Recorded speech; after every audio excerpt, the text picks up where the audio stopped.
My dream job would be giving speeches, writing books, and doing podcasts for the rest of my life.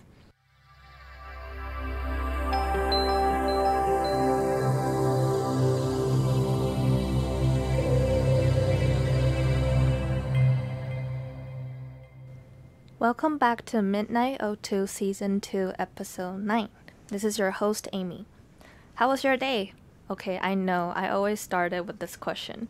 Because honestly, I really want to know, but you guys never told me. So it's just me here talking by myself. Well, anyways, I appreciate some of you send me your feedback as well as how you feel when it comes to specific topics. So today is a special episode because we've hit 1,000 downloads. Yay for MidnightO2. So thank you for those who listen and stay tuned to what I have to say. I really appreciate every single one of you. So today I'm going to do a Q&A episode, and I've organized some lists of questions and I asked some of my viewers as well as the things that I want to tell you. So behind the scenes, that kind of stuff for MidnightO2. And here comes to the first question. Why is MidnightO2 called MidnightO2? Okay, so I think midnight is a name when a lot of people can't fall asleep, so I thought of it. And then that's also why I started my podcast, in which I explained a lot in the first season. So I usually stay up a lot, either writing or recording or just thinking. So I thought at first I wanted to name the podcast Midnight Oxygen. And then I talked about it with my partner. He was like, why don't you just make it O2? It's much simpler and more straightforward. And I was like, oh, that's a great idea. Let's just call it MidnightO2. And that's how we got this name. I hope you like this. I thought it was pretty interesting because I searched up a lot of names and a lot of people already use like Midnight Stories, Midnight Tales, or just Midnight whatever that comes after, or Midnight Rhythm, Midnight Melodies. It's already pretty commonly used in other people's channels. Either it's like songwriter or like albums or podcasts. And I wanted to do something just special, unique, of course, my style.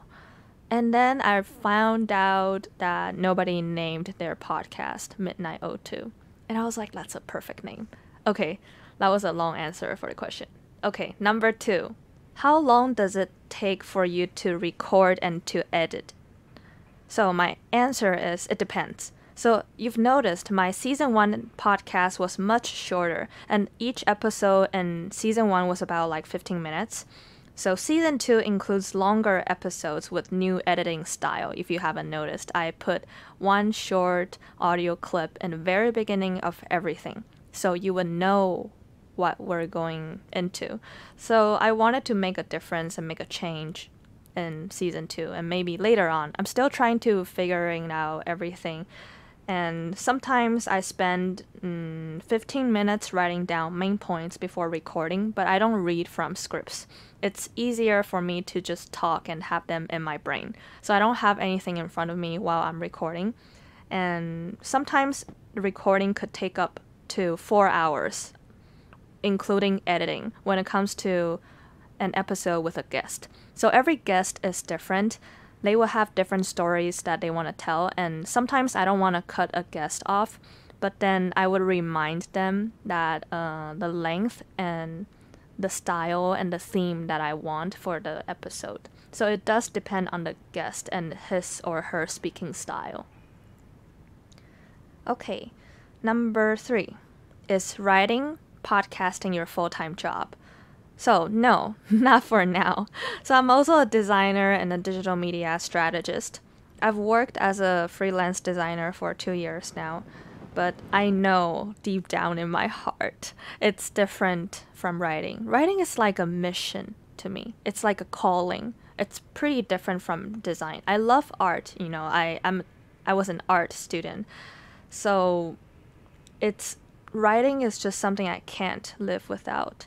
So my dream job would be giving speeches, writing books, and doing podcasts for the rest of my life. Like, I would like to meet more audiences and my readers and interact with people in real life. That's what I want. I want to be that someone who gives speeches to those younger people, younger teenagers, young adults. I want to say things to them, especially things that I wasn't able to hear when I was at their age. Just, I want to be someone like that because I couldn't meet one when I was at their age. Next question. What is that one podcast interview question you really love asking and why? Okay. This is a very interesting question because I love asking my guests, if you could summarize your experience or love for your passion in one sentence, what would it be? And then my guests would go into like a long or like a or like that's hard because it's like never written on my script. I should have. So they always end up be like, Amy, can you cut this long off later on? And I'll be like, okay, I'll edit that out upon their requests. So I love asking that summary question with one sentence. I just thought it's a way for them to reflect back on their love on something, either it's acting, singing, or traveling. It's just important for me to know why they do the things that they do. I believe they're here for a reason and they do those things because their hearts are like that and they follow what they believe. That's why I love asking the question. Okay, next question. What is the one thing you wish you had known before you began your career? So, in terms of writing career, I wish I had known that writing is more than just writing. I briefly talked about this before when I introduced my book Reborn in the very few last episodes in season 1. So if you're interested in those, you could go back. I wanted to bring that up because I wish I had known that writing is more than just writing. If you want to be a full-time writer, then there's a lot of responsibilities that comes with it. You no longer just sit there and write. So I found out and learned about this as I published my first book. My publisher told us, all the new writers, they said, you don't write books, you have to sell your books. And that was something that goes against what I wanted a little bit. I want to be fully transparent and honest here. I've always had a problem promoting my book, promoting myself. You might think that I'm a very confident person, but yes, I am confident, but I don't want to be recognized as someone who's arrogant or cocky or bossy. Like, I may seem overly confident at times, but then I deep down believe that if you like my words, then you will love my poetry. And I don't want to force anybody, or it just feels like forcing to me to try to sell people and do the marketing, the business side of stuff. Although I've done business related projects, it was hard for me to connect the business side of me with the writer part of me. So I wish I had known more about this before, writing or publishing a book. Just you have to be mentally prepared when it comes to being an author and being a writer, and if you want to take this seriously in your life. So that's the reality side of the thing. And next question. What is your biggest failure and what did you learn from it? This one is a killer question for me because I've failed many, many, many times. And there's a lot of failure stories that I could share, but I would want to save your time today. I'm going to just tell one. So, my worst failure in life was probably not sticking with what I wanted from the beginning. So since middle school and high school, I've always known that I love writing. I've always been secretly looking into English major, secretly looking at creative writing categories, all their classes, courses, all their thesis papers and everything when I was in high school. It was my dream to be a student in a creative writing track, no matter what school I looked at. But then my biggest failure was to listen too much on what people want me to do when I was younger, and I wasted a lot of time on it. I wish I didn't. All those times I could have spent in the right department doing the things that made me happy, but then I was so young that I listened to what people wanted me to do and what people wanted me to be, until that one day I was in chemistry lab when I went to college.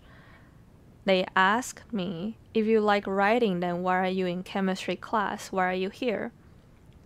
I remember my lab partner was a math major student, and he asked me this question. And I looked at him. I was like, you have a point. Why am I here? And then I felt like I just woke up, you know? It was all of a sudden, I was like, yeah, like I'm here all by myself.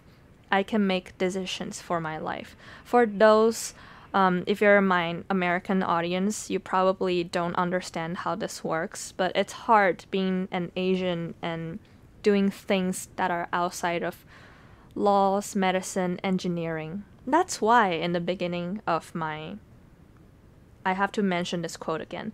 In the beginning of my book, I wrote this quote. It's given by my best friend from Dead Poets Society. And the quote says, "We don't read and write poetry because it's cute. We read and write poetry because we are members of the human race. And the human race is filled with passion. And medicine, law, business, engineering, these are noble pursuits and necessary to sustain life. But poetry, beauty, romance, love, these are what we stay alive for." She shared this quote with me a while ago before I wrote my book, and it stuck with me. Probably will stick with me for the rest of my life. And my biggest failure was to listen to too much. Listen too much to what people wanted me to do. I wish I didn't, but now I gotta do what I gotta do. So that's why I'm here. Okay, that was a long answer. Next question. What is your favorite film? So for those who know me in person, you've heard this 1,000 times. My favorite film / movie is About Time. At first, I thought it was just another romantic movie. But then, guess what? It's not. It's about life. It's about everything. And every time I watch the movie About Time, I feel something different. I like it so much that I bought like a DVD. That's how much I love it. Every time I watch it, I feel something different, and every time I watch it, I cry. And I'm not going to spoil anything, but it's a good movie. I recommend it to everybody. So I'm the type of person who loves watching movies that make me think. And when I said make me think, it's the type of movie when I walk out of the theater and I can't just tell you if I like it or not. The movie has to make me think and rethink about it. I have to sleep on it for like a 1 day, 2 days, and then I'll come back and tell you if I like it and why or why not. I like those movies that challenge my thoughts, moral values, just a lot of things that are different from my beliefs. Interesting, right? Because I love writing about feelings, emotions, but I don't go into theater just to watch romantic movies. It's not like the stories are not great. Of course they're great, but they are just not my type of movies. So, fun fact of Amy. Now you know. If you have any, related or these type of movies, please recommend them to me. I really appreciate it. Next question. What advice would you give someone wanting to pursue a writing career similar to yours? So I would say just keep writing. If you love writing, then you will automatically keep writing. I actually have answered this question during an interview with my high school, Taipei American School, and the interviewer and I were talking about what kind of suggestions or advice I'll give to young writers, especially high school students who love writing. And I just told them, try to write because you love writing instead of writing to please others. That's very important. If you once you forget why you started writing, everything will go wrong. That's what I believe. So, of course, I love my readers and I love all the feedback, but I don't want to write just to match a specific something or to match a specific standard. Of course, I want to improve my writing and my style and try different tones, different voices, but then I don't want to write something that I don't want. That's one of my principles for myself. And I remembered answering, I would tell the students to submit your work, submit your writing to all the journals that you know, no matter if it's magazines or online competitions or just different kind of journals in colleges or different schools. Just try to reach out and show your writing to the world and don't keep them to yourself, because I believe writings and poetry should be read, and when it's read by someone, you could change someone's life, and that someone could change your life as well. Next up, what are the best resources that have helped you along the way? So I acknowledge that I'm very privileged. I was able to go to college, attended a really good school, University of Washington, and I was in a good city that was very friendly to writers and humanities and arts. Seattle, again, it's a perfect city for those who love arts and writing. I love visiting all the galleries and bookstores. So when it comes to resources, I believe my parents, they've helped a lot. No matter if it's from them not supporting what I wanted at first, to me trying to prove to them what I could do with writing. It's hard, but I've done it. I've tried my best. I can proudly say that right now, after 10 years of writing and debating about what writing means to me. You know, when someone goes against you and you really want to do something that's not right in their eyes, and then I would try to rethink and think about this every single day. Is this what I want? Yes. Then I would go on. It's a thought process that makes me think about how much I value writing, how much I need writing in my life. And I think this type of determination is difficult and rare, and I'm very happy that I found it in my life, because not a lot of people know what they want. But at least I found this. So best resources that have helped me, I would say, is education. Education is important. I love learning, but I know sometimes higher level education is not for everybody. So I wouldn't just recommend everybody, you should go study. But for those who love studying, I believe education is never the wrong investment in your life. So I've always said, if I had won a lottery, I'm going to spend 1/3 of the money on paying tuition. I want to get another degree in law, and I want to get another degree in philosophy, just these type of stuff. I talk about it a lot, but so maybe one day I'll get it when I turn like 40 or 50. I feel like I'm the type of person to go after, it's not the degree name that I want, it's the things, the materials that I want to learn in it. That's why. And I remember my partner and I talked about what does education mean to us. I know, right? We talk about this. So he said we should take the classes, different diverse classes in university when we can, because later on we don't know when we will be able to study these topics again or take different classes. So we both took a bunch of weird classes outside of my major. We took like architecture. It had nothing to do with writing, had nothing to do with his physics. So we also took landscape design, and we took arts. I also took environmental science, atmosphere science, studied forest, basically understood why forests exist and why we need them, and they're important. I loved that class so much. I remember it was taught by a Russian professor. She was one of the best professors I've ever met. From the way she taught us, I could tell she actually cared. She cared and she had a passion. She believed in what she was talking. So it was very convincing, and that class changed a lot about how I feel about our environment when it comes to environmental issues. So I'm happy I took it.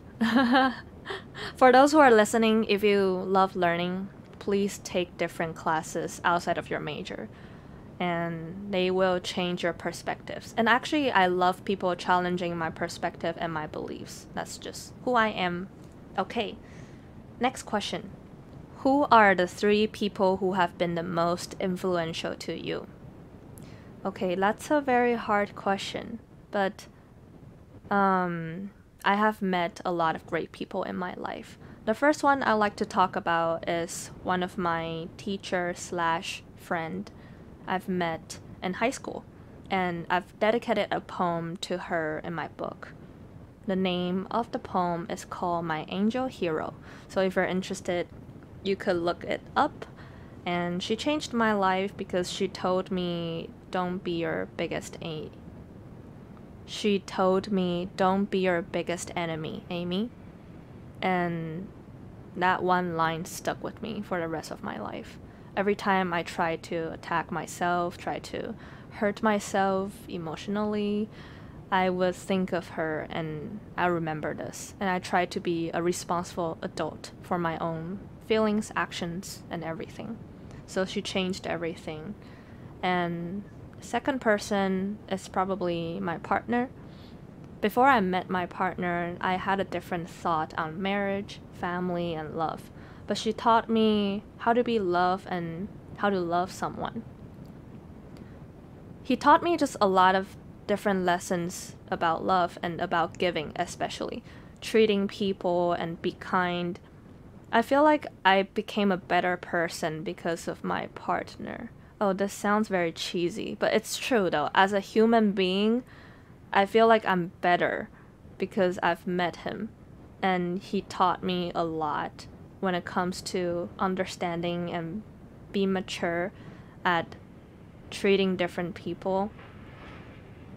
So I'm pretty thankful. I'm very thankful of him. And the third person who was very influential to me is probably my middle school, high school friend. Her name is Ellie, and you've heard her voice in previous episodes. She changed my life because she's always there for me, and she's everything the opposite of me. But we became best friends regardless. Sometimes she taught me how to be patient, how to be more understanding, and she taught me a lot of lessons. She's always so pure and kind and never wanted to hurt anybody. And she's really one of the nicest girls I've ever met. She would tell me that don't worry so much, and I would tell her the same thing. So it's nice to have these kind of comfort in my life. Why does this become like a confession episode? But that's the answer to your question. The 3 people who have been the most influential to me. Okay, so what is the biggest surprise you've had in the last few months and why? Okay, so this question, I know, please don't fall asleep. I mean, if you do, you can fall asleep in MidnightO2. I understand. If you're listening to this, it's probably midnight. So if I just woke you up with my voice, I'm sorry. Anyways, my biggest surprise is I've met 2 special people, and they could be listening to this episode, and you know who you are. So if you're listening to this, I'm very thankful and grateful again. I've met them because of writing too. For example, for some reasons, something about them just attracted me to build a friendship. I've never wanted to be friends with someone this badly. And when I talk to them, when I met these two friends, I just felt like we've met for a long time. It's as if we've understood each other. We've always been here for each other for a long time.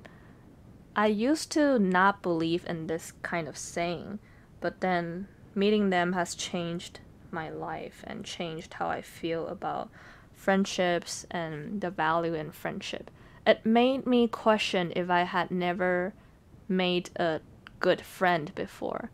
Like if I've never chose to be friends with someone before. Like everything turned out to be it's kind of hard to explain, but I think adult friendship after graduation is a different level because everybody is so busy, everybody has their business going on. And it takes time, dedication, efforts to take out some of your time for the other person as friends. So I cherish this a lot. I think meeting these two friends is one of the best things that happened to me in 2020. And I'm grateful for them. So I was surprised because I didn't think I would be vulnerable in front of people I just met. But I met them just now, but I could tell them everything. And I feel safe by telling them everything for some reason. In personal life, I'm someone who's more reserved and more serious when it comes to relationships because I want to think about everything before I make a decision. So I'm surprised at myself. I'm surprised that I told them everything about me and I became friends and they also told me a lot about them. Okay, next question. How do you continue to learn in order to stay on top of things within your role? So, like I said, learning is very important for me. I need learning and challenges daily in life to make me feel alive. Oh, that sounds really complicated. You know what I mean? Because if you've listened this far, you know I love doing a lot of different things. Sometimes I tell people I'm a greedy person. I want to do so many different things and I want to do well in every single one of them. But I do understand that I can't have everything at one time frame. So I try to separate them and plan it out. So I try to take online lessons. I do try to also do well in my design. So I have signed up for like an online certificate program in user experience design outside of my writing and podcast career. So I would say read more newspapers and subscribe to different channels and different media, but stay open-minded because everything could be biased and it's important to know what information you're taking in and how you are digesting and using the information. I also learned to keep track of a lot of things. So I think go to meetups or they'll go to conferences. Sometimes I'm tired and I don't want to go, but I would push myself a little bit forward to go to those places. This is how I tell myself. There's always that one person, two people you need to meet at every social occasion. Sometimes I just am glad that I went in the end. So people will surprise you. Oh, that was the end of the question. And I've answered so many questions today. If you have more questions, let's do another Q&A when it comes to... let's do another Q&A when we hit like 2,000 downloads or 3,000 maybe. Well, but of course, if you're in my audience, if you have any question, I will try my best to answer them. And you could email your question or your feedback or what you want to say to me to ahcpoetry@gmail.com, or you could inbox me at my Instagram account, ahcpoetry. And it's been more than a year that I started MidnightO2. I'm very happy, very thankful. Every single week I have you guys here with me, although I don't know your names perhaps, but I am thankful, so thank you for listening. And again, thanks for tuning in to MidnightO2. I am your host, Amy, and I will see you next week. Have a good night.